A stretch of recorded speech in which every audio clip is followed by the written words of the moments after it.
Hi, I wasn't certain if I would be able to be in class on Monday night because of traveling. So I'm doing a book review screencast. So here is my presentation. I did it on Teach Like a Champion by Doug Lemov. Here's some details on it. It was published by Jossie Bass, copyright dates 2010, and number of pages 332. All right, my rating was about 4 stars on this one because it does give a lot of great practical strategies and techniques, but it was very rigid in the way that it went about. This is how you do it. And so knocked off a point for me. For my recommendation, I would say go for it. It is an interesting read. I like that it gives private school and charter school perspective. And then also just the variety of strategies can benefit lots of kids. All right, so my big thing was points of interest. Technique number 1, there's the no opt-out. All the kids have to participate, even if you walk away from them and then come back after they've had a chance to learn it better. Technique number 13, name the steps, make it very explicit in your instructions so that they understand what's going on. Technique 21, take a stand. I like that, and that's total physical response. If they believe that the statement is correct, they have to stand up or sit down or thumbs up, thumbs down. Technique 24 is pepper, where the students need to be kind of kept like what's going to happen next. And so you draw sticks, whose name is next, and have them respond kind of very rapidly and out of order. Next is technique 29, do now. That means when they walk in the classroom, they immediately have work that they can handle at their own level, that they can plug in with. It might be 3 to 5 minutes, but it gets them started in beginning the day. Technique 40 was sweat the details. If you want them to put their information in their binders correctly, then you model it as a whole group 50 times until they get it. If you want their chairs to be in the right place, you put tape on the floor. Make sure that they put their chairs in the right place. And then technique 46 is probably my favorite, which was the J factor. And that stands for having joy. And I believe strongly that your attitude makes a difference in the kids' lives. Next, author's thesis. Pretty much it was meant to be a practical hands-on guide for teachers to work with. A lot of Teach for America teachers have gone through and taught at the Uncommon schools, which he works with. And so they probably just needed, here's something to help you teach better since you haven't gone through a full teaching program. How did the book affect me? I really do enjoy finding new strategies and remembering old ones. And then the classroom management part was like, okay, this is good to be reminded. I did find, though, that it didn't mention a lot about critical thinking.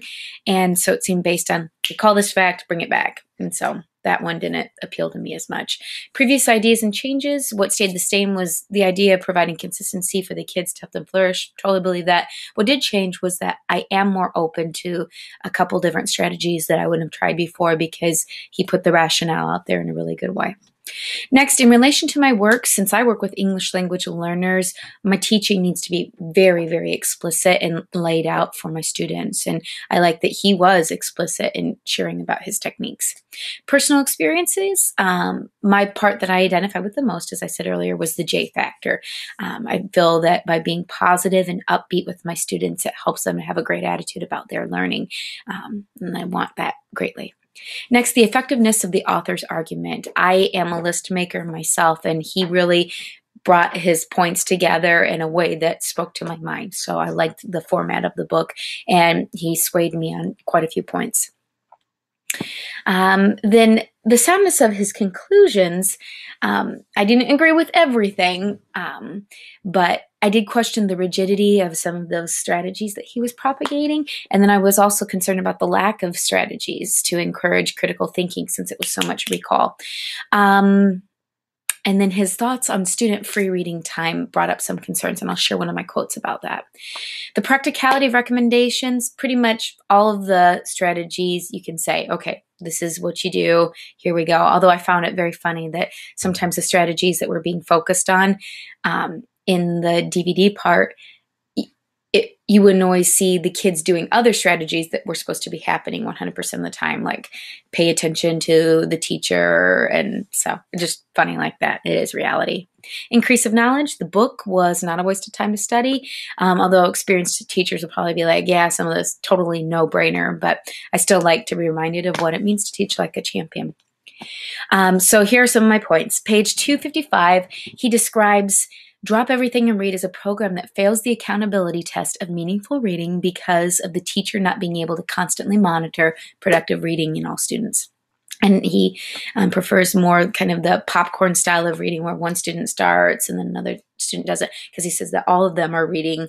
And I've personally done popcorn reading before, and I'm like, you can't always make sure that they are reading along. They could just be staring at it. So that whole accountability test thing, I benefited from Drop Everything and Read as a child, and really started to love reading in third grade because I was allowed a chance to read. And so I did not agree with him. And then page 14, when referencing one of the model teachers, Julie Jackson, Lemov praises her by writing, she leaves her own two children, Amari and Nyla, at 5:25 a.m. to ride the bus with her students and is not home until 8 p.m. After spending time with her family, she often flips open her laptop and emails until late in the evening. To me, that says very unbalanced and probably not taking care of the needs of her family. And so I totally believe there are times where you have to do that. I mean, I was up at 3 a.m. this morning to make sure I got this done and all the other stuff too for my work day. But there comes a point where you have to balance things out. So I found that interesting, that it was like, yes, this is the right person.